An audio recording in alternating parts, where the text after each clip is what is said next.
মুসা আলাইহিস সালামের পায়ে একবার একটা লাল পোকা কামড় দিয়েছে, লাল পিঁপড়া। তো উনি রেগে মেগে পাশি দেখে লাল পিঁপড়ার বাসা, পা দিয়ে ডলে মুছে সবগুলো পিঁপড়া মেরে ফেলছে।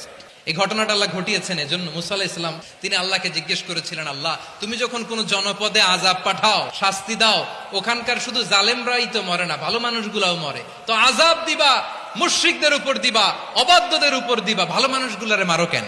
আল্লাহ বললেন, মুসা তোমার যে কামড় দিছিল পায়ের মধ্যে পিঁপড়া, কয়টা পিঁপড়া? একটা পিঁপড়া, তো সবগুলারে মারলা কেন? রেগে মেগে পুরো পিঁপড়ার বাসা ভেঙে মেসাকার করলা কেন? এই মুসা, আমি যখন অ্যাকশনে যাই, আমি যখন শাস্তি দেই, তখন এত বাস বিচার করা হয় না, বাস বিচার করা যায় না। যখন অ্যাকশনে যাওয়া হয় ওইটা ডাইরেক্ট অ্যাকশন হয়ে যায়। চিল্লায় বলো ঠিক কি না? রব্বুল আলামিন বলেন, ওয়াত্তাকু ফিতনাতাল লা তুসিবান্নাল্লাযীনা যালামু মিনকুম খাসসা।